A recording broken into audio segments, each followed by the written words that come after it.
الحمد لله رب العالمين صلی اللہ وسلم علی نبیہ الامین وعلی آلہ وصحبہ اجمعین. محترم بھائیو، یہ افضل ترین مہینہ سایہ فگن ہے ہمارے اوپر، اور یہ رحمتیں برکتیں اس کی ان کے نزول کا سلسلہ جاری ہے. جو آدمی جتنا اس سے فائدہ اٹھا سکے، جو جتنا اٹھانا چاہے ان سے اٹھا سکتا ہے. یہ مہینہ آج 16 تاریخ ہے، آدھے سے زیادہ گزر گیا، اور باقی چند دن ہیں وہ بھی جیسے اللہ نے کہا ایامن معدودات، گنتی کے چند دن ہیں، تو جلد ہی ہم باقی دنوں کو بھی رخصت کر دیں گے. اس مہینے کے حوالے سے اللہ کی توفیق سے جس موضوع پہ آج بعض متفرق موضوعات پہ جن پہ بات کریں گے، ایک کہنے والے سننے والوں کو، تمام بھائیوں کو ایک یاد دہانی کے طور پہ، وہ ایک تو اس مہینے میں جو استغفار، اپنے گناہوں کی معافی جس کا ہمیں رمضان میں کروانے کا حکم دیا گیا، اس کے تعلق سے محاسبہ نفس، توبہ، اور پھر ہمارا قرآن سے تعلق، اور آخر پہ لیکن اہم بات جو آخری عشرہ 4 دن بعد شروع ہوگا، اس حوالے سے کچھ مختصر کرنے کے کام انشاءاللہ. تو پہلی بات جو اس مہینے کے حوالے سے یہ کہ جیسے ہم جانتے ہیں نبی اکرم صلی اللہ علیہ وسلم نے حضرت جبریل علیہ السلام کے دعا کرنے پر آمین کہا اس شخص کے لیے جو اس مہینے کو پائے اور مہینہ ختم ہو جائے، اس کی معافی نہ ہوئی ہو. یہ جو احادیث ہیں جن میں مغفرت کی نوید آئی ہے، گناہوں کے معاف کرنے کی خوشخبری دی گئی ہے رمضان میں، اور کیا روزوں کی صورت میں، اور اسی طرح جو دیگر رمضانی تحفے ہیں، جو قیام لیل ہے، لیلۃ القدر کا قیام ہے، کہا گیا کہ جس نے ایمان احتساب کے ساتھ ان کاموں کا اہتمام کیا، اس کے گزشتہ گناہوں کی معافی کر دی جاتی ہے. یہاں پہ یہ سمجھنا شاید ضروری ہے کہ کون سے گناہ ہیں جو کہ ان کے ذریعے سے معاف ہوتے ہیں. ایک آدمی ہر طرح کے سیاہ کاریاں، بڑے بڑے گناہ کرتا رہے اور کہے کہ میں بس روزے رکھ لیے، عمرہ کر لیا، سب کچھ معاف ہو جائے گا. تو یہ کون سے گناہ ہوتے ہیں جو کہ ان سے معاف ہوتے ہیں؟ اس بات کے جو جواب ہے وہ ہمیں اس میں اجتہاد کرنے کی ضرورت نہیں ہے. رسول اکرم صلی اللہ علیہ وسلم نے خود ہی اس حدیث میں فرمایا رمضان الی رمضان، پہلے حدیث کے شروع میں الصلوات الخمس والجمعۃ والجمعۃ ورمضان الی رمضان مکفرات لما بینہن اذا اجتنبت الکبائر، کہ 5 نمازیں ایک جمعے سے دوسرے جمعے تک اور ایک رمضان سے دوسرے رمضان تک درمیان کے گناہوں کی مغفرت کا، درمیان کے گناہوں کا کفارہ بن جاتے ہیں، بشرطے کے کبائر سے اجتناب کرے. اذا اجتنبت الکبائر، بشرطے کے کبائر سے اجتناب کرے. تو اگر بندہ بڑے گناہوں سے اجتناب کرے، بچ کر رہے، تو جو صغیرہ گناہ، چھوٹے گناہ ہیں، اللہ تعالیٰ ان نیکیوں کے ذریعے سے ان کو مٹا دیتے ہیں. ان الحسنات یذہبن السیئات، بلا شبہ اچھائیاں برائیوں کو مٹا دیتی ہیں. تو خود بخود جو معافی ہوتی ہے، رمضان، عمرہ اور اس طرح کی جو دیگر چیزیں جن پہ نوید دی گئی کہ جس نے یہ کام کیا گزشتہ سارے گناہ معاف، یہ کون سی چیزیں ہیں؟ حدیث میں شرط یہ لگائی گئی کہ اذا اجتنبت الکبائر، کہ جب تک وہ بڑے گناہوں سے اجتناب کرے. تو بھائیو اس حوالے سے اس سے بجائے اس کے کہ ہم صرف خوش ہوتے رہیں، یقیناً یہ بہت بڑی خوشی کی بات ہے کہ اتنی بڑی خوشخبری دی گئی، لیکن ساتھ ساتھ اس بات پہ بھی کڑا محاسبے کی ضرورت ہے کہ کیا یہ جو شرط لگائی گئی ہے گناہوں کی معافی کے لیے وہ پوری کر رہے ہیں ہم؟ کیا واقعی کبائر سے، بڑے گناہوں سے اجتناب کر رہے ہیں تاکہ جو حدیث میں بتایا گیا تمام گناہ معاف ہو گئے، وہ ہمارے پر بھی بات صادق آ جائے؟ وہ تمام گناہ جن پہ کوئی وعید نازل ہوئی، جہنم کی وعید دی گئی، قبر کے عذاب کی وعید دی گئی، دنیا میں کوئی حد جاری کی گئی، ان پہ لعنت کی گئی، اللہ کے غضب کا ان پہ مژدہ سنایا گیا. تو اس طرح سے یہ جو اس قسم کے گناہ ہیں وہ بڑے گناہ کہلاتے ہیں. تو ان سے بندہ بچے گا، پھر اس کے گزشتہ گناہوں کی تمام کی معافی ہو جائے گی. جو اس کے لغزشیں، چھوٹے گناہ ہیں، وہ تمام معاف ہو جائیں. اور آدمی کو اس حوالے سے جو توبہ کے سلسلے میں آیات، احادیث ہیں، وہ ہر وقت کے لیے ہی ہیں، لیکن اس رمضان میں جب آدمی کو کہا جائے کہ توبہ کرے، استغفار کرے، تو ان احادیث کو، آیات کو دوبارہ سے تھوڑی سی ان میں سے بعض منتخب چیزوں کو دوبارہ سے تازہ کر لینا چاہیے کہ شاید کہ ہمارا نفس اس پہ آمادہ ہو جائے، ہم اس بات پہ اپنے آپ کو مجبور کر سکیں کہ ہم سچے معنی میں توبہ کریں۔ اللہ تعالیٰ نے فرمایا یا ایھا الذین آمنوا توبوا الی اللہ توبۃ نصوحا، اے ایمان والو اللہ کے حضور توبہ کرو، اللہ کی طرف توبہ کرو۔ کون سی توبہ؟ سچی توبہ، توبہ نصوح۔ ہر توبہ کے نام پہ جو کیا جائے وہ توبہ نہیں ہوتی، توبۃ نصوحا اللہ نے شرط لگائی، اللہ تعالیٰ نے توبہ کی جو صفت بتائی یہاں پہ کہ سچی توبہ، وہ توبہ جو ساری شرائط کو، توبہ کی جو سچی توبہ کی شرائط ان کو پورا کرتی ہو، جس میں گناہ سے نکلنا بھی ہو، اس میں ندامت بھی ہو، آئندہ نہ کرنے کا عزم بھی ہو، حقوق العباد کی واپسی بھی ہو، پھر ہی وہ توبہ قابل قبول ہوتی ہے۔ اسی طرح فرمایا الم یعلموا ان اللہ هو يقبل التوبۃ عن عباده، کہ کیا ان لوگوں نے جانا نہیں کہ اللہ تعالیٰ کہ بے شک اللہ تعالیٰ ہی ہیں جو کہ اپنے بندوں کی توبہ قبول فرماتے ہیں۔ تو اللہ تعالیٰ ہی قبول فرماتے ہیں توبہ، اور کون اللہ کے حضور توبہ نہیں کریں گے اور کس سے توبہ کریں گے؟ اللہ تعالیٰ غور کریں کہ بندہ اس کی نافرمانی کرے اور پھر اللہ کی طرف پلٹ آئے، توبہ کرے، تو اللہ تعالیٰ کس قدر خوش ہوتے ہیں اس کے پلٹنے سے۔ جیسے کہ ایک آدمی جو اپنی سواری گنوا بیٹھے اور اس کے بعد مایوس ہو جائے اور پھر بیٹھا ہو موت کے انتظار میں، اور پھر اس کو اچانک اپنی سواری مل جائے، تو جتنا وہ بندہ خوش ہوتا ہے اس سے بھی زیادہ حدیث میں کہا گیا کہ اللہ تعالیٰ خوش ہوتے ہیں جب ایک بندہ اس کے حضور توبہ کرتا ہے۔ اور بھائی اللہ رحم الراحمین، یعنی اللہ تعالیٰ ہمیں عذاب نہیں دینا چاہتے۔ غور کریں اس حدیث پہ، اللہ کی خوشی، اس کو تصور کریں کہ بندہ اس کی معصیت کرے، نافرمانی کرے، اللہ کو اس کی اطاعت کی، بندے کی اطاعت کی ادنا ضرورت نہیں ہے۔ ایک بندہ بھی اللہ کی اطاعت میں اگر اللہ کی شان بے نیازی میں، ملک اللہ کے ملک میں، اس کے کبریا میں کوئی فرق نہیں آتا، لیکن اللہ تعالیٰ چاہتے ہیں کہ بندے توبہ کریں۔ واللہ یرید ان یتوب علیکم، اللہ تعالیٰ چاہتے ہیں تم پر توبہ کریں۔ جب بندہ توبہ کرتا ہے اللہ اتنا خوش ہوتے ہیں۔ کیسی زبردست بات یہ بتائی گئی۔ اور حدیث ہے قدسی میں فرمایا گیا کہ ترمذی کی صحیح حدیث ہے، قال اللہ یا ابن آدم انک ما دعوتنی ورجوتنی غفرت لک علی ما کان منک ولا ابالی۔ اللہ تعالی نے فرمایا کہ اے ابن آدم، تم جب تک مجھ سے دعا کرو گے اور مجھ سے امید باندھو گے، مجھ سے امید رکھو گے، میں تمہاری معافی کر دوں گا جو کچھ تم سے سرزد ہوا تمام چیزوں کی، ولا ابالی، اور میں اس میں اور مجھے اس سے کوئی سروکار نہیں، یعنی تمہیں جتنے بھی تمہارے گناہ ہیں پھر بھی ان کی معافی ہو جائے گی۔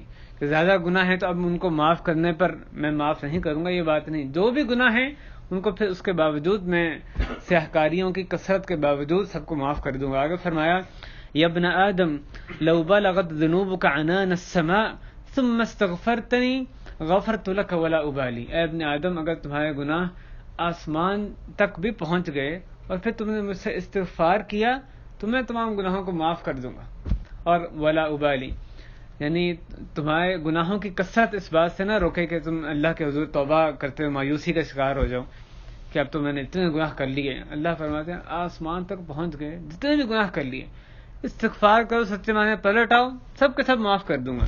یا ابن آدم انک لو اتیتنی بقراب الارض خطایا ثم لقیتنی لا تشرک بی شیئا لاتیتک بقرابها مغفرہ، اے ابن آدم اگر تم زمین بھر کے بھی گناہ کر لو، اتنے گناہ لے کر جس سے زمین بھر جائے میرے پاس آؤ، اور پھر تم اس حال میں میرے سے ملاقات کرو کہ تم میرے ساتھ کسی کو شریک نہ کرتے ہو، تو میں اتنی ہی مغفرت تمہارے پاس لاؤں گا، جتنے تمہارے گناہ ہیں میری مغفرت بھی اتنی ہی ہوگی۔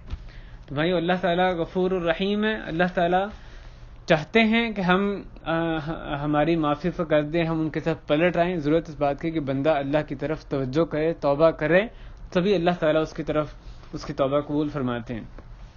اور یہ اس کا یہ سنہری موقع ہے، رمضان مبارک توبہ کرنے کا سنہری موقع ہے اور لازمی چیز ہے اس رمضان میں اپنے گناہوں کی معافی کروانا۔ کثرت سے استغفار توبہ ہر وقت ہی ہمارا معمول ہونا چاہیے، لیکن رمضان میں تو اس کو خوب اچھی طرح اپنا معمول بنائیں کہ ہمیں اچھی یعنی استغفار کرنا، اللہ سے گناہوں کی معافی حاصل کر کے چھوڑنی ہے، اور اللہ کو اس سلسلے میں خوش کرنا ہے، اپنا فائدہ حاصل کرنا ہے، تمام گناہوں کی معافی کرنی ہے۔ اور کبھی بھی مایوسی اس بارے میں نہیں ہونی چاہیے. قل یا عبادی الذین اسرفوا علی انفسہم لا تقنطوا من رحمت اللہ. کہیے کہ اے میرے وہ بندو جنہوں نے اپنے آپ پہ زیادتی کی, اسراف کیا, ایک آدھ کوئی گناہ ہو گیا یہ نہیں, بہت زیادہ گناہ کیے, حد پار کر دی. یہ اسرفوا علی انفسہم لا تقنطوا من رحمت اللہ, اللہ کی رحمت سے مایوس نہ ہو. ان اللہ یغفر الذنوب جميعا, بے شک اللہ تعالیٰ تمام گناہوں کو معاف فرما دیتے ہیں. بے شک اللہ تعالیٰ غفور الرحیم ہے. بس لازمی ہے کہ وہ انیبوا الی ربکم واسلموا لہ, تم اللہ کی طرف پلٹو سچے معنی میں, تو اللہ تعالیٰ سارے گناہوں کو معاف فرما دیتے ہیں. یہ جو توبہ ہے اس کی شرائط کے ساتھ یہ اس رمضان میں ہم نے کرنی ہے. یہ نہ کی تو یعنی بہت خطرہ ہے کہ ہمیں وہ بد دعا لگ سکتی ہے جو کہ اللہ کے حکم سے جبریل امین نے کی, نبی اکرم صلی اللہ علیہ وسلم اس پر آمین کہا. تو ہم نے سچی توبہ لازماً کرنی ہے اس رمضان میں, اپنے گناہوں کی معافی کروانی ہے. اور اگر اس رمضان میں بھی بندہ اس کی طرف توجہ نہ کرے تو پھر آخر اس نے کب توبہ کی طرف توجہ کرنی ہے. اس حوالے سے بھائیو توبہ سے ہی منسلک جو دوسری چیز ہے وہ محاسبہ نفس ہے.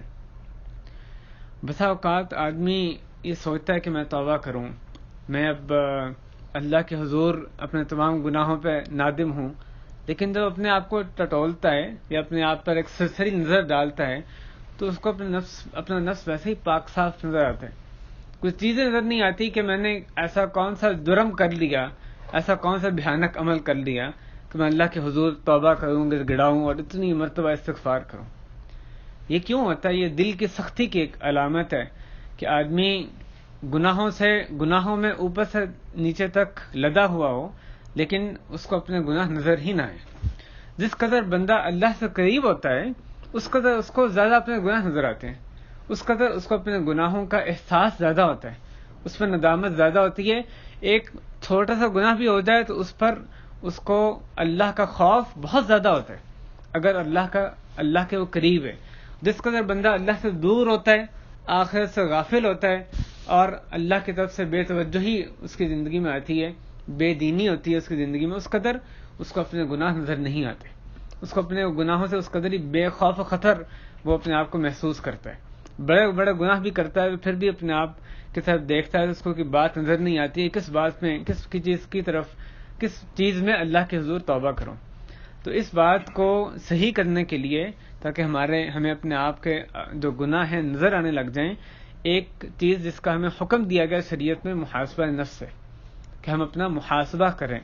یہ بات جیسے کہ دنیاوی کاموں کے لیے جو انسان پلاننگ کرتا ہے اور پھر اس میں محاسبہ کیا جاتا ہے, اس سے ہزارہ درجے زیادہ ضروری ہے کہ اللہ کے اس حکم کو پورا کیا جائے. اس نے محاسبے کا مجھے اور آپ کو ہر فرد کو دیا. یا ایھا الذین آمنوا اتقوا اللہ ولتنظر نفس ما قدمت لغد, اے ایمان والو اللہ سے ڈرو اور ہر نفس یہ دیکھے کہ اس نے کل کے لیے کیا بھیجا ہے.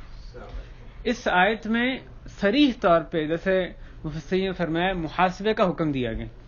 غور کریں آیت کے لفظ پہ, ہر نفس یہ دیکھے, ولتنظر نظر کرے, دیکھے, غور کرے کہ اس نے کل کے لیے کیا بھیجا ہے, ماضی میں کیا بھیجا ہے, اس نے کیا کیا کام کیے ہیں, آگے اپنے اکاؤنٹ میں آخرت کے کھاتے میں کیا اس نے جمع کرایا, کیا نیکیاں کیا بدیاں آگے بھیجی ہیں. جو نیکیوں کے کام ہیں ان کو تو گننے کی کوئی ضرورت نہیں ہے, نہ ہی یاد رکھنے کی. اصل میں جو برائیاں ہیں, گناہ ہیں, ان کو شمار کرنے کی, گننے کی ضرورت ہوتی ہے تاکہ آدمی ان سے ہٹ سکے. نیکیاں تو اللہ کے محفوظ ہیں, ضمانت ہے کہ وہ کہیں ضائع نہیں جاتی. تو جب تک انسان خود ان کو برباد نہ کرے وہ نیکیاں محفوظ رہتی ہیں. تو جو گناہ ہیں ان پر ان کو بدہ گنے, ان کو شمار کرے تاکہ ان سے توبہ کریں.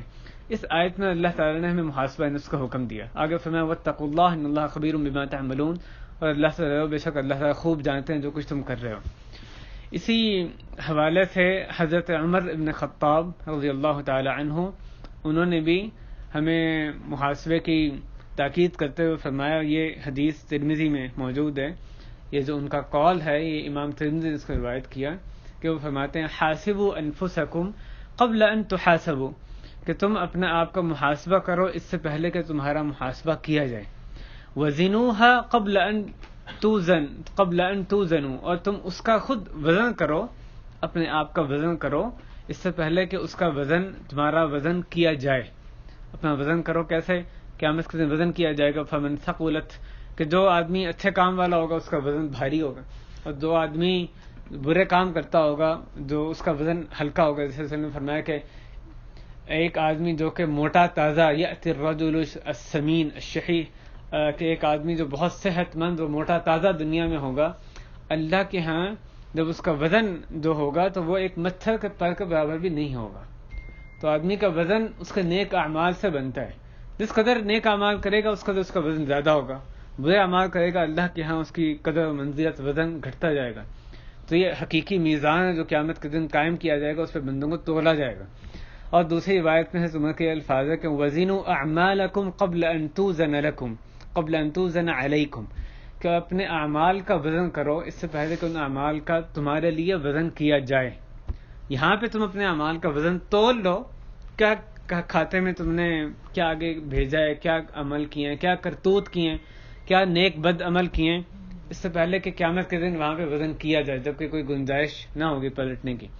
اور آگے فرماتے ہیں فَإِنَّهُ أَهْوَنُ عَلَيْكُمْ فِي الْحِسَابِ غَدًا أَن تُحَاسِبُوا أَنفُسَكُمُ الْيَوْمَ، کیونکہ بلا شبہ کل کے محاسبہ میں تمہارے لیے آسانی، زیادہ آسان ہو جائے گا یہ بات کہ تم آج اپنا محاسبہ کرو.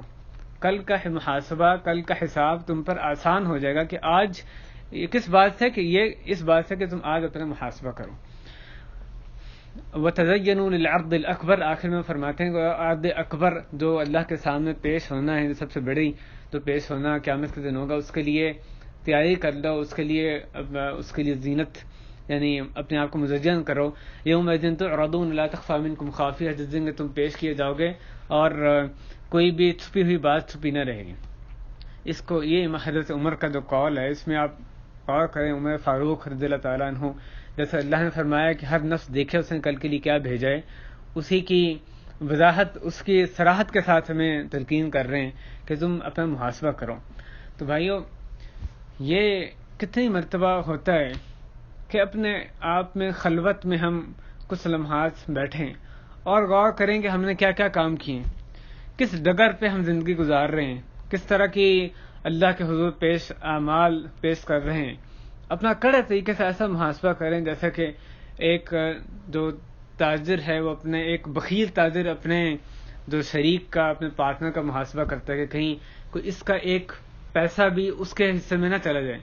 اپنا بندہ خود اپنے رب کے درمیان وہ محاسبہ کرے، لیکن کیسے کرے گا؟ اس کی طرف توجہ ہوگی. کچھ ایسے خلوت کے لمحات ہوں گے جس میں اپنے آپ کے ساتھ خود بیٹھے گا، غور فکر کرے گا، تبھی محاسبہ کر سکتا ہے. ہر وقت جب بیٹھے، جب بھی اس کو خلوت کا موقع ملے، وہ اپنے آپ کو ادھر ادھر مصروف کر لے موبائل میں اور ادھر ادھر اپنے آپ کا اپنا ذہن لگا لے، تو پھر وہ آخر وہ خلوت کے لمحات کب آئیں گے؟ انہی خلوت کے لمحات میں سے ایک جو اس کا موقع ہمیں آخری 10 دنوں میں اس کی تلقین کی جاتی ہے اعتکاف کی صورت میں. الغرض کے اپنے ساتھ کچھ خلوت کے ایسے اوقات ہونے چاہیے، خاص طور پہ رمضان میں، جس میں کہ اپنا آپ کا سیلف ریویو کریں، اپنا محاسبہ کریں. کس طرح سے محاسبہ کریں؟ آپ سب سے پہلے تو فرائض میں اپنے آپ کو دیکھیں کہ جو اللہ تعالیٰ نے فرض کی ہیں چیزیں، کیا واقعی ہم اس طرح سے کر رہے ہیں جیسے کہ مطلوب ہے. نماز صحیح طرح پڑھتے ہیں، کیا ہم نماز پڑھ رہے ہیں، سنت ادا کرتے ہیں، نوافل کی طرف اہتمام ہے، زکوٰۃ ادا کرتے ہیں، حج و عمرہ ہے. جو اللہ نے فرض کام کیے ہیں ان پہ بھی اپنا محاسبہ ہونا چاہیے. اور اس میں بھی آپ دیکھیں کتنی کوتاہی ہماری، کس قدر نمازوں سے بھی اپنے آپ کو آپ محسوس کریں گے کہ یعنی اپنے آپ کو جو مطلوبہ درجے کی نماز ہے اس سے اپنے آپ کو دور محسوس کریں گے. خشوع والی اور جو مکمل نماز ہے، نماز میں توری کرتے ہم اپنے آپ کو یعنی دکھائی دیں گے. اور اس کے ساتھ ساتھ جو فرائض کے بعد جو معصیتوں کے کام ہیں، فرائض کی بھی فہرست لمبی ہے، یہاں پہ صرف اشارہ مقصود ہے. اللہ کے نافرمانیاں، معصیتیں، اس کی طرف غور کریں. والدین کے ساتھ جو والدین کی نافرمانی، ان کے جو عقوق الوالدین، ان کو ایذا رسانی، اس میں ہم کس قدر ملوث ہوئے. قطع رحمی ہمارے سے کہاں کہاں سرزد ہوئی. سود کی جو آمیزش ہے ہمارے مال میں کہاں پہ آئی، کہاں پہ اپنے آپ کے لیے ہم نے سود کو مجوز کر لیا، جائز قرار دے لیا بلا ضرورت، اس کو اپنے لیے کوئی بہانہ اس کے لیے تلاش کر لیا. جھوٹ کس قدر ہماری زندگی میں ملوث ہے. غیبت کا اتنا بڑا گناہ جو ہے کس قدر ہم اس میں ملوث ہوتے ہیں، خود زبان سے کرتے ہیں، اس جس مجلس میں کیا جائے اس میں بیٹھے رہتے ہیں. نمیمت جو تغل خوری ہے، لوگوں میں فساد ڈالنا، اسی طرح حرام چیز کی طرف دیکھنا، یعنی کتنی مرتبہ یہ ہوتا ہے کہ ہم کسی اور نام پہ، اس لیے نہیں کہ ہم نے اپنی آنکھوں کو صرف لذت دینی ہے، کسی اور نام پہ صحیح، وہ بھی لوگ ہیں جو کہ صراحت کے ساتھ یعنی اللہ کے حرام کام کرتے ہیں، لیکن اگر ہم کسی اور نام پہ بھی کسی اور چھوٹے فائدہ حاصل کرنے کے لیے ایسی چیزوں کی طرف دیکھتے ہیں جو کہ اللہ نے حرام قرار دیں، ٹی وی اسکرین پہ ہو یا انٹرنیٹ پہ ہو یا موبائل پہ ہو، اور ایسی چیزیں ایک دوسرے کو بھیجی جاتی ہیں جو کہ اللہ کے غضب کو دعوت دینے والی ہیں. خود دیکھنا بھی گناہ، بندہ لطیفے کے طور پہ، تفریح کے طور پہ آگے آگے بھیجتا ہے، اپنا گناہ تو کماتا ہی ہے، جو اس کو دیکھتا ہے چاہے وہ اس کے تفریح طبع کا سامان ہو، لیکن اس کا گناہ بھی اپنے سر وہ لاتا ہے. تو کتنی حرام چیزوں کی طرف نظر ہماری جاتی ہے. کتنی مرتبہ ایسے ہوتا ہے کہ کئی حرام چیزوں کی طرف نظر وہ زندگیوں کا ایک حصہ بن گئی ہے، اس کو محسوس ہی نہیں کرتے اس کی برائی کو. ہاسپٹلز میں جائیں یا آپ جہاز میں سفر کر رہے ہوں تو بے پردہ خواتین کی طرف نظر کرنا وہ ایسا ہے کہ ایک تو روٹین بن گیا ہے کہ یہ تو ایسا ہونا ہی ہے. اس برائی کا جو احساس وہ بھی دلوں سے ختم ہوتا جاتا ہے، اور ان برائیوں کے وہاں پہ جو بے پردہ عورتیں ان کو دیکھنا وہ بھی ایک عام معمول کا حصہ بن گئے. اور یہ تو بڑی خطرناک بات ہوتی ہے کہ ایک معصیت، صراحتاً معصیت، اللہ کی نافرمانی، وہ ایسے دل میں ہو جائے کہ اس میں تو کوئی مذائقہ ہی نہیں ہے. اس سے تو اور اس دل کی سختی سے توبہ کرنے کی ضرورت ہوتی ہے کہ اللہ دل کی سختی دور کر دے، گناہ کا احساس ہمارے اندر باقی رہے. اسی طرح کانوں کا محاسبہ کریں، کیا چیزیں ان کانوں سے سنتے ہیں، کیا اللہ کو حرام ناراض کرنے والی چیزیں سنی جاتی ہیں، کیا کون سی مجلسوں میں بیٹھتے ہیں، کس قسم کی چیزیں ان سے ہم اپنے تئیں لطف اندوز ہوتے ہیں ان کانوں کے ذریعے سے، یا واقعی قرآن اور تلاوت اور اچھی چیزیں یا خیر کی چیزیں مسلمانوں کے بہبود کے جو فلاحی کام ہیں ان کے حوالے سے کوئی جو اچھی کام ہے انہی کے لیے ان کانوں کا استعمال کرتے ہیں. ان السمع والبصر والفؤاد كل اولئک کان عنہ مسؤولا، بے شک یہ کان اور یہ بصر اور دل، ان تمام کے بارے میں وہاں پہ باز پرس ہونی ہے. قیامت میں پوچھا جائے گا ان ہر عضو سے کیا آپ نے کام لیا. اور فواحش کے تعلق سے بھی اپنا محاسبہ کریں، بے حیائی کے کام، اس میں تو نہیں ہمارا کہیں کردار خود ملوث ہوں، کسی اور کو اس کی طرف دعوت دینے میں کہیں ہمارا ہاتھ آ گیا ہو، یا حرام چیزیں کھانا پینا اس تعلق سے محاسبہ کریں. اس رمضان میں سگریٹ نوشی میں جو بھائی مبتلا ہیں اس کو چھوڑنے کا بڑا اچھا یہ موقع ہوتا ہے، اس میں بھی اپنا محاسبہ کریں کہ ہم واقعی عزم کیا ہے کہ آئندہ بھی ایسے کسی بھی جو حرام عادت ہے اس سے چھٹکارا حاصل کر سکتے ہیں. کتنی چیزیں ہوتی ہیں جس میں ہم سوچتے ہیں کہ یہ تو کبھی بھی ممکن نہیں، ان سے تو چھٹکارا یہ تو زندگی کے لازمی حصہ ہے، ممکن ہی نہیں. رمضان آتا ہے ہم اپنے آپ کو ایسا تبدیل کر لیتے ہیں جو ہم کبھی سوچ بھی نہیں سکتے پہلے. اتنا لمبا بھوک پیاس اور راتوں کا قیام اور گھنٹہ 2 گھنٹے اور رات کو پھر آخری راتوں میں شبینہ بھی، اور کیسے کیسے کام کرتے ہیں جو کہ، اور اتنی اس قدر تلاوت کہ عام دنوں میں ہم سوچیں تو کہ ہمیں لگتا ہے کہ یہ تو نہیں، ممکن ہی نہیں.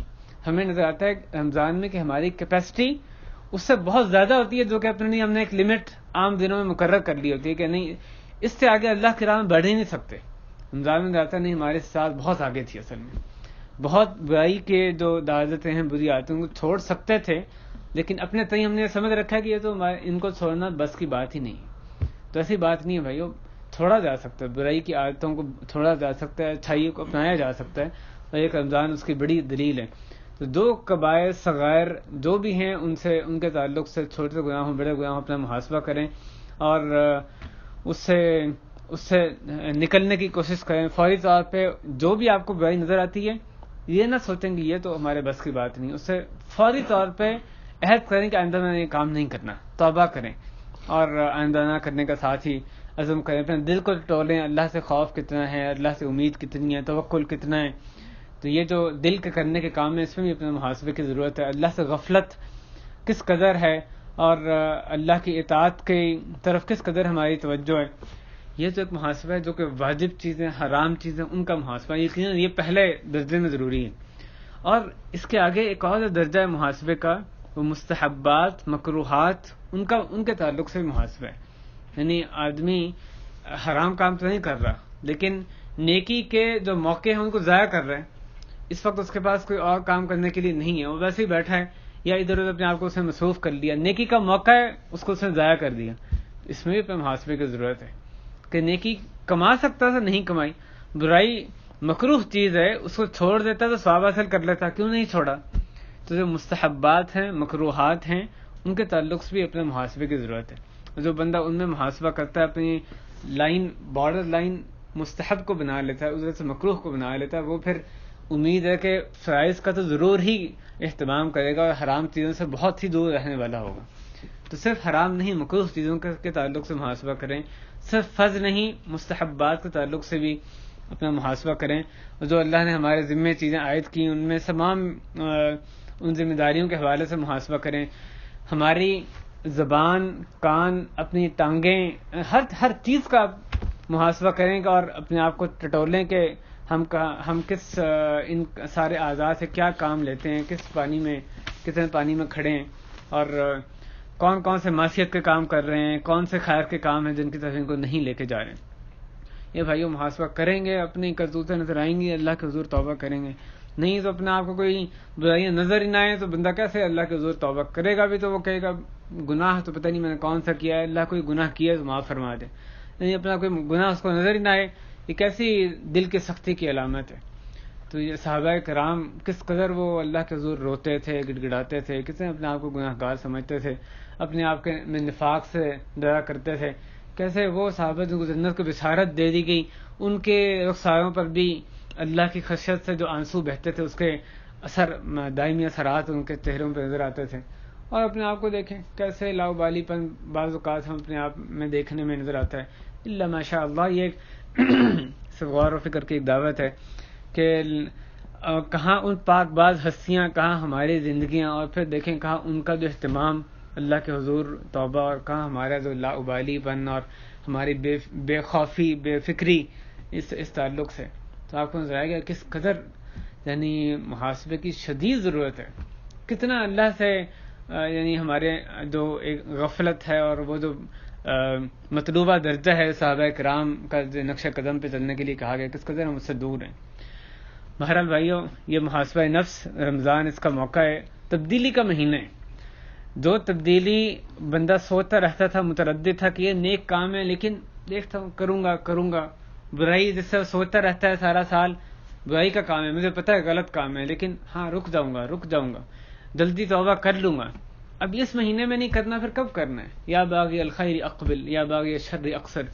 اللہ کی طرف سے ہر رات پکار لگتی ہے, اے خیر کو چاہنے والے توجہ کر, اے شر کو چاہنے والے تھم جا, رک جا. تو خاص طور پر اللہ کی طرف سے ندا لگائی جاتی ہے کہ اس مہینے میں طالب خیر نے متوجہ نہیں ہونا اور طالب شر نے رکنا نہیں اپنے سلسلے پہ, آخر کس مہینے میں رکنا ہے. تیسری بات جس کی طرف توجہ دلانا مطلوب ہے وہ ہمارا قرآن سے تعلق ہے, اور اس حوالے سے میں اختصار سے بات کر کے اگلے موضوع کے ساتھ بڑھوں گا کہ جیسے آپ جانتے ہیں قرآن کا مہینہ ہے, یہ رمضان جو ہے قرآن کے نزول کا مہینہ ہے.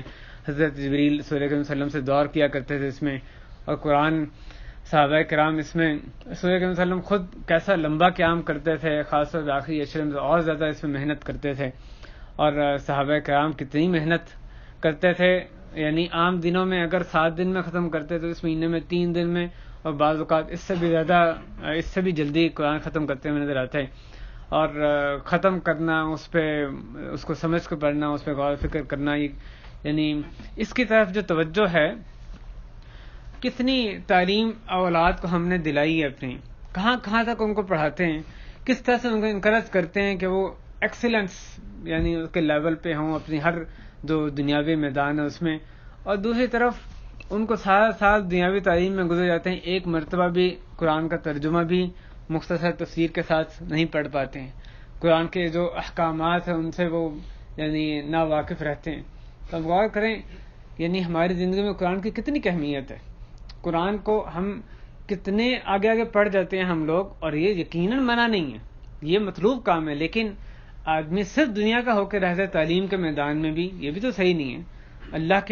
اللہ کی کتاب کا علم ایک بنیادی علم تو لازمی ہونا چاہیے.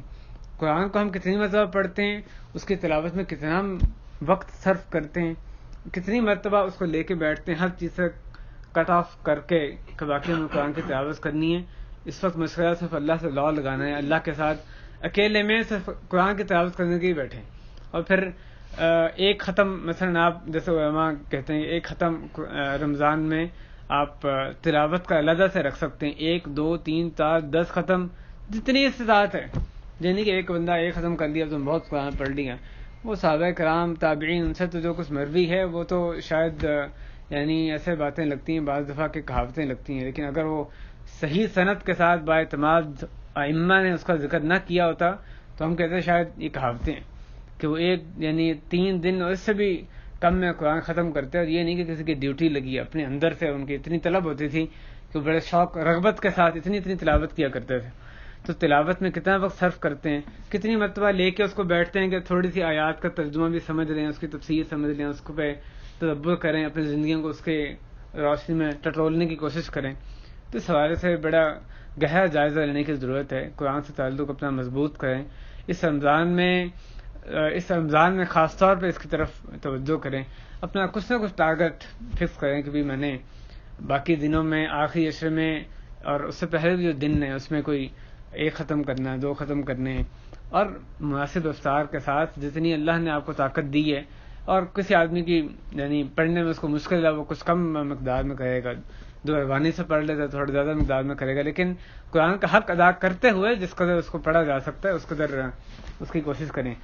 یہ نہ ہو کہ رسول اللہ صلی اللہ علیہ وسلم جب شکایت کریں وقال الرسول یا ربی ان قوم اتخذوا هذا القرآن مہجورا, اور رسول نے کہا کہ اے میرے رب میری قوم نے اس قرآن کو متروک کر دیا, اس کو چھوڑ دیا. صلی اللہ علیہ وسلم جب شکایت کریں تو ہم کہیں اس میں شامل نہ ہو جائیں.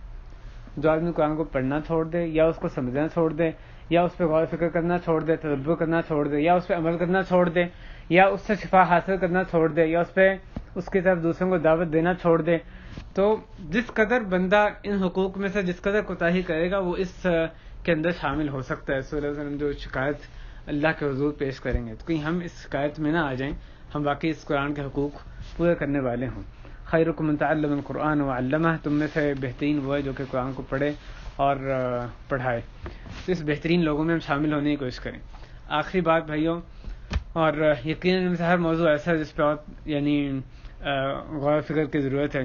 آخری بات آخری عشرے کے حوالے سے, آج 16 تاریخ ہے, 17 18 19 20, اس کے بعد آخری عشرہ شروع ہو جائے گا, اور اس عشرے میں خاص ہمیں تاکید کی گئی ہے, خاص محنت کی تلقین کی گئی ہے.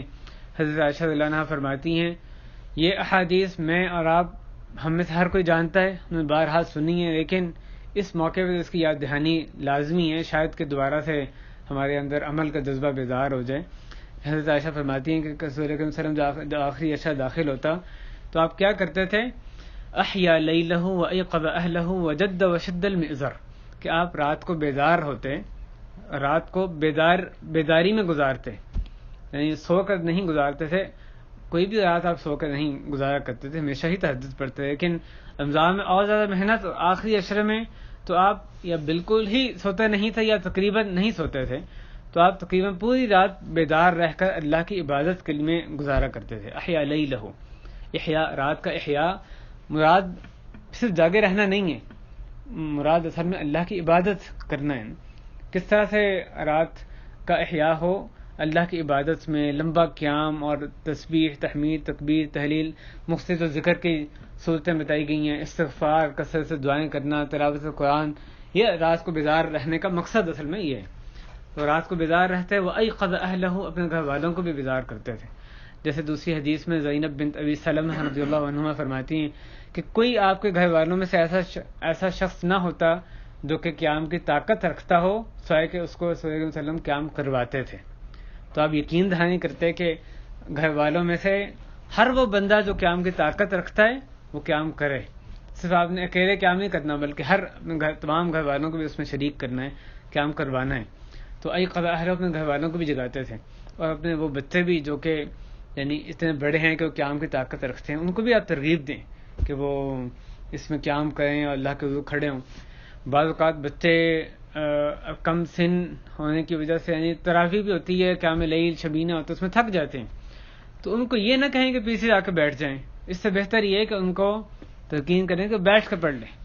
بیٹھ کر پڑھنا خاص طور پر نفل نماز سنت سے ثابت ہے.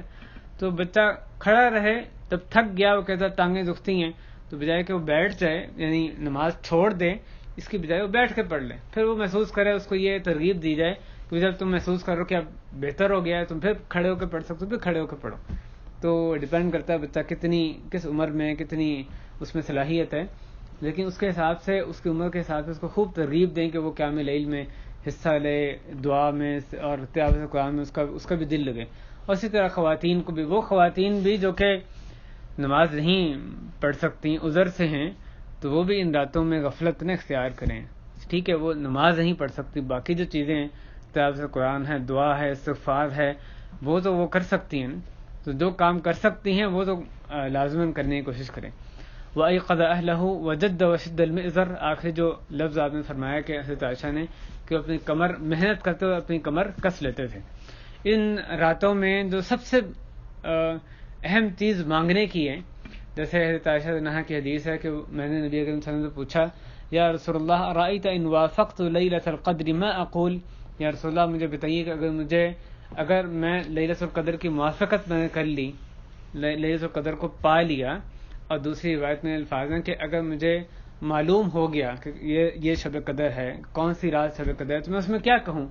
تو آپ نے ان کو یہ تلقین کی کہ کہو اللہم انک عفو تحب العفو فاعف عنی، کہ اللہ بہت معاف کرنے والے ہیں، معاف کرنے کو پسند کرتے ہیں، بس مجھے بھی معاف کر دیں. تو بھائی سب سے بڑی جو چیز میں نے اور آپ نے مانگنی ہے ان راتوں میں، خاص طور پر اس رات میں جس میں شب قدر ہونے کا امکان زیادہ ہے، جیسے آپ جانتے ہیں طاق راتوں میں زیادہ امکان ہوتا ہے، سب سے بڑی چیز اپنی معافی مانگنی ہے، استغفار کرنا ہے، گناہوں کی معافی سب سے بڑی دعا ہے جو ان راتوں میں مانگنی ہے. قبولیت کے اوقات میں دوسری دعائیں بھی مانگیں، خیر دنیا آخرت کی خیر مانگیں، بھلائی مانگیں، اور جو امت اسلامیہ کے لیے جو خیر ہیں ان سے مصیبتوں کو دور کرنا، یہ سب بھی غافل نہیں رہنا چاہیے. لیکن سب سے بڑی چیز اپنا استغفار کرنا، اپنی معافی کروانا ہے، جو کہ ان راتوں میں حاصل کرنی ہے ہم نے. اور اس رات سے بڑھ کے کون سی رات ہوگی؟ اور اس رات میں بھی اللہ کے رسول صلی اللہ علیہ وسلم جو دعا کی تلقین کر رہے ہیں وہ معافی کی دعا ہے. شب قدر سے بہتر تو کوئی رات نہیں ہے. اس میں جو مانگنے کی اتنا محدود وقت ہے، اس میں حضرت عائشہ پوچھ رہی ہیں کون سی دعا مانگوں، تو آپ کہہ رہی ہیں اللہ سے معافی مانگ لو، اللہ گناہ معاف کر دے تو اور کیا پھر چاہیے.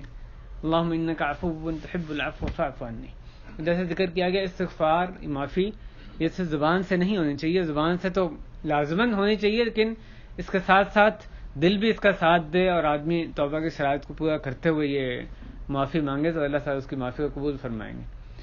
اس حوالے سے جو آخری عشروں میں اعتکاف میں بیٹھنا ہے اس کا بھی اہتمام کریں. جو بھائی جتنا بھی بیٹھ سکیں، صلی اللہ علیہ وسلم کا معمول تھا کہ آپ اعتکاف فرماتے ہر پورے 10 دن کا، ایک مرتبہ آپ نے اوسط جو العشر الاوسط ہے درمیان کا عشر، اس کا اعتکاف فرمایا، اور پھر آپ کو یہ بتایا گیا کہ لیلۃ القدر آخری عشرے میں.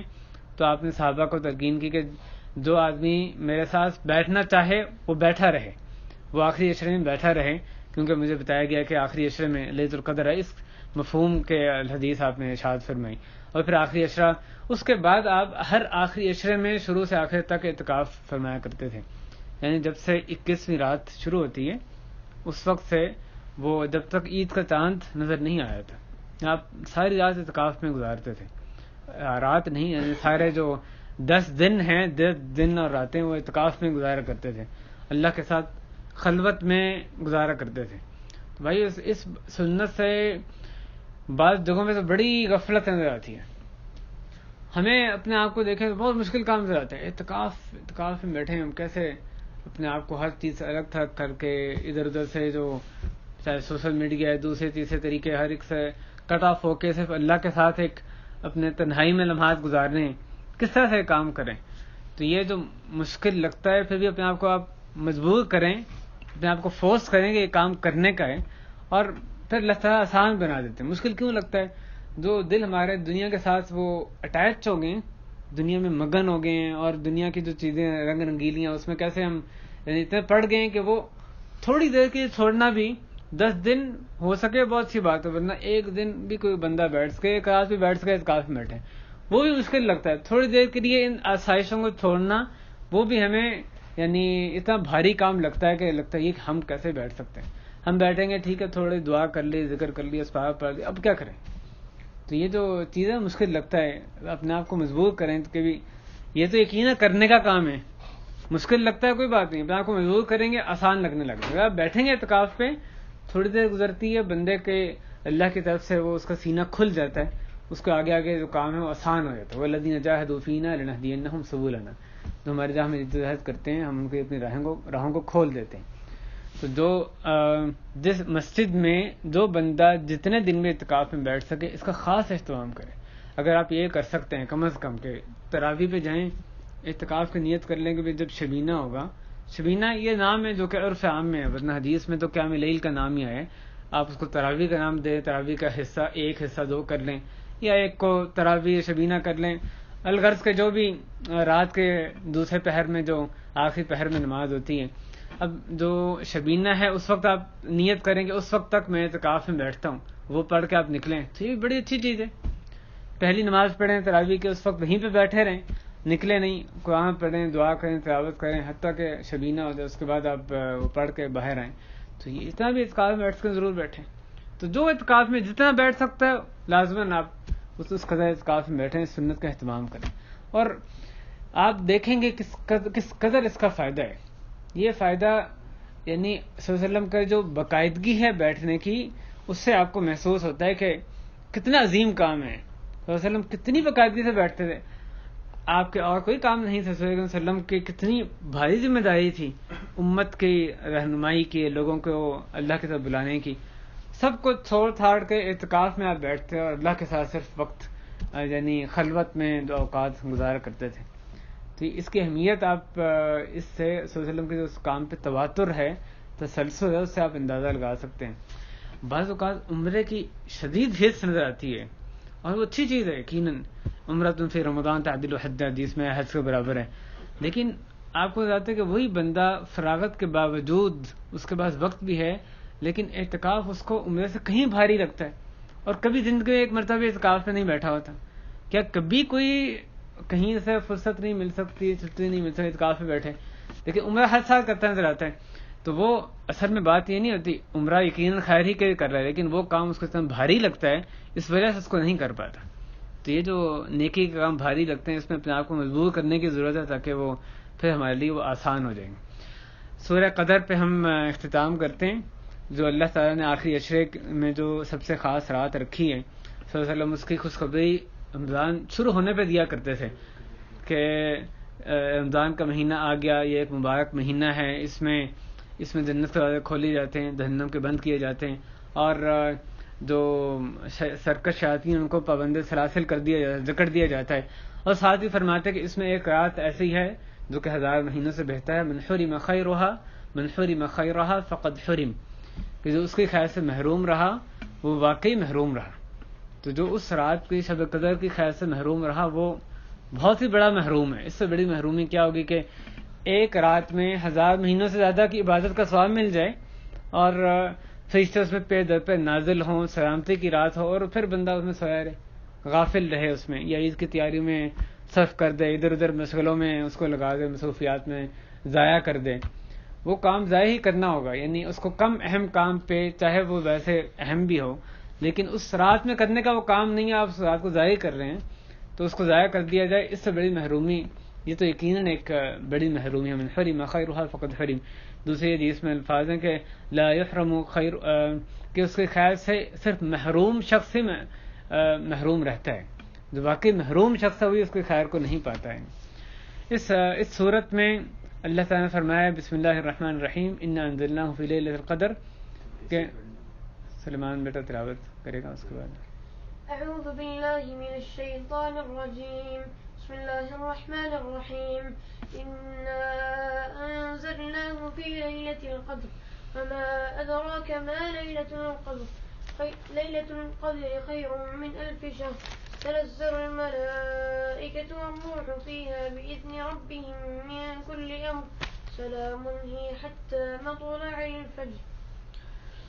اس سورت کی پہلی آیت میں اللہ نے فرمایا بے شک ہم نے اس کو نازل کیا شب قدر میں, قرآن مجید نازل ہوا لیلۃ القدر میں، اور سورہ دخان میں بھی اس بات کا ذکر کیا گیا انا انزلناہ فی لیلۃ مبارکہ، کہ ہم نے اس قرآن کو نازل کیا ایک مبارک رات میں، بے شک ہم ڈرانے والے ہیں.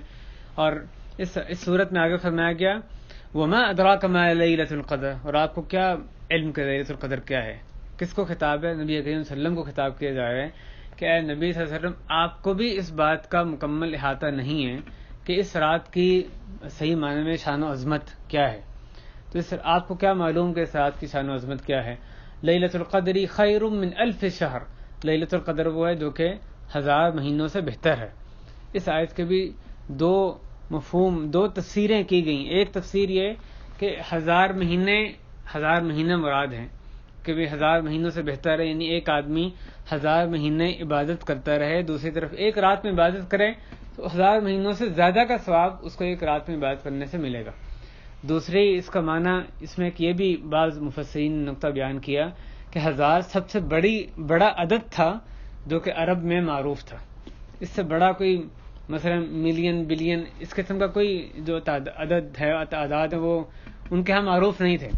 تو کہا یہ جا رہا ہے کہ جہاں تمہاری گنتی ختم ہو جاتی ہے، جو آخری عدد تم جانتے ہو 1000 کی جو گنتی ہے، 1000 جہاں ختم ہوتا ہے اس سے بھی بڑھ کے مہینوں تم عبادت کرتے رہو، یعنی ساری عمر بھر بھی تم عبادت کرتے رہو، اس کے مقابلے میں اس رات کی ایک رات کی عبادت اس سے بڑھ کے.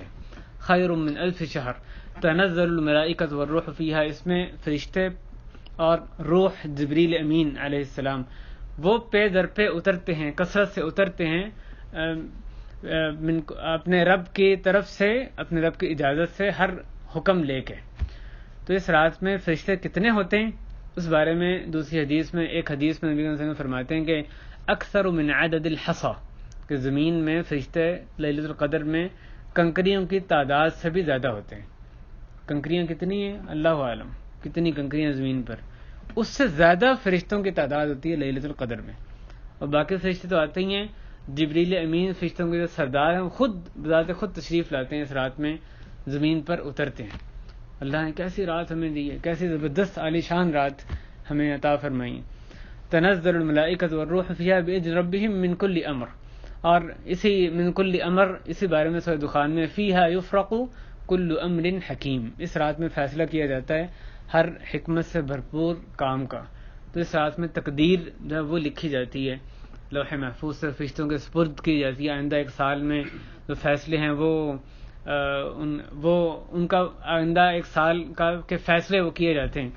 تو اس حوالے سے بھی لیلۃ القدر تقدیر سے بھی نکلا ہے، اس حوالے سے بھی اس کا نام رکھا گیا. اور لیلۃ القدر شان و عظمت، قدر و منزلت سے بھی نکلا ہے. آخری آیت ہے سلام ہی حتی مطلع الفجر، کہ سلامتی ہی سلامتی ہے، یہ رات فجر کے طلوع ہونے تک رہتی ہے.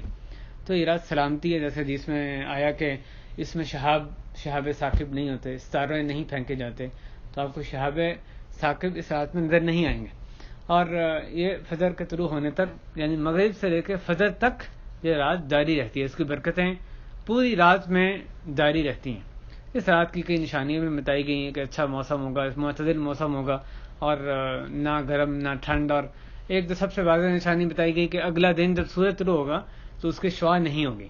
یہ نشانی ایک عام آنکھ سے انسان اس کو مشاہدہ کر سکتا ہے کہ جب شب قدر ہوتی ہے، ان 10 راتوں میں سے ایک رات لازماً یہ نشانی طلوع ہوتی ہے.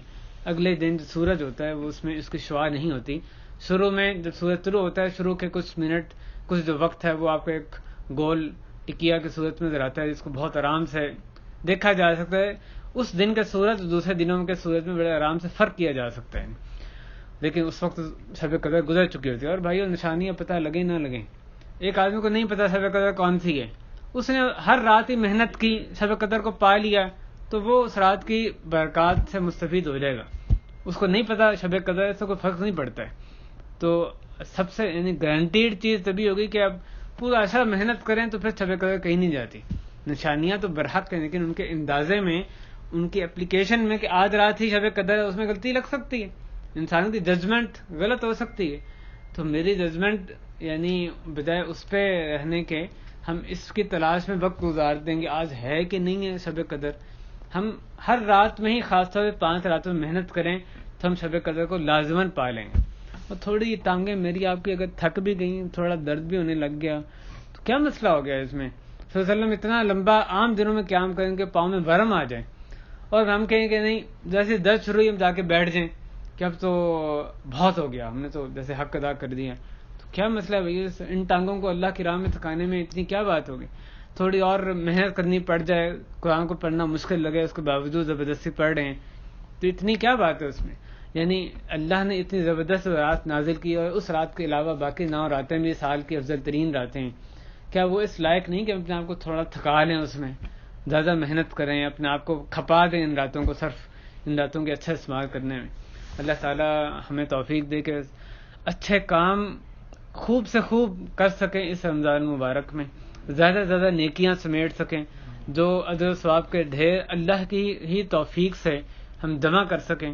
اپنے تمام گناہوں کی اے اللہ ہمیں تمام گناہوں سے سچی توبہ کی توفیق عطا فرما، ہمیں توبہ نصوح خالص توبہ کی توفیق عطا فرما. اے اللہ تمام قسم کے گناہوں، خواہ وہ بڑے گناہ ہوں چھوٹے گناہ ہوں، ان سے غیر مشروط توبہ کی سعادت نصیب فرما. اے اللہ ہماری پریشانیاں، دکھ اور بے چینیاں ہمارے گناہوں کی وجہ سے ہیں. اے اللہ ہمارے گناہوں کو دھو ڈال. اے اللہ ہمارے نامہ اعمال سے ہمارے گناہوں کو مٹا دے، ہمیں نیکیوں میں دوڑ دھوپ کرنے کی توفیق عطا فرما. اے اللہ سچے طریقے سے، کڑے طریقے سے اپنا محاسبہ کرنے کی توفیق عطا فرما. اے اللہ اپنی طرف صحیح معنی میں رجوع کرنے کی توفیق عطا فرما، قرآن و حدیث کو سمجھنے، اس پہ عمل کرنے کی، اس پہ غور و فکر کرنے کی سعادت نصیب فرما. اے اللہ دوسروں کو اس کی طرف دعوت دینے والا بنا دے. اے اللہ اس رمضان سے خوب فائدہ اٹھانے کی توفیق دے. جو روزے رکھ لیے اس میں جو ہمارے سے کوتاہیاں ہوئیں اے اللہ ان کو معاف فرما دے. جو لغزشیں ہو گئیں جس کی وجہ سے ان کے اجر و ثواب میں کمی آ گئی، اے اللہ اس کو معاف فرما کے اپنی بارگاہ میں روزوں کو شرف قبولیت عطا فرما دے. اے اللہ جو آئندہ روزے رہتے ہیں ان کو اور اچھے طریقے سے رکھنے کی توفیق دے.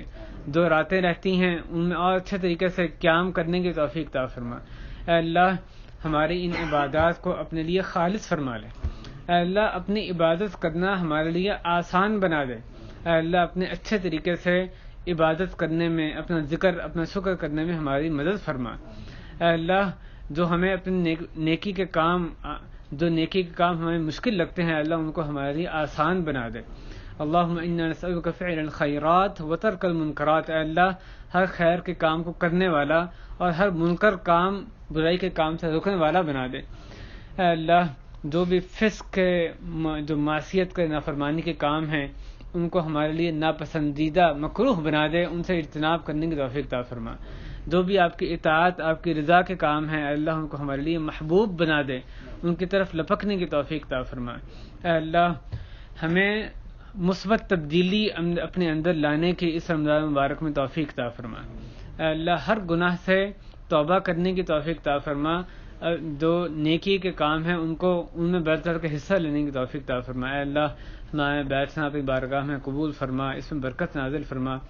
اے اللہ اس مجلس میں برکت نازل فرما. اے اللہ ہمارے اوپر اپنی سکینت نازل فرما، ہمارے تمام گناہوں کو معاف فرما. اے اللہ ہم میں سے جو بھی ضرورت مند ہے، مختلف قسم کی ضرورتیں ہمیں پیش ہیں، اے اللہ ہماری ضرورتیں جس میں آپ کی رضا شامل ہو ان کو پورا فرما.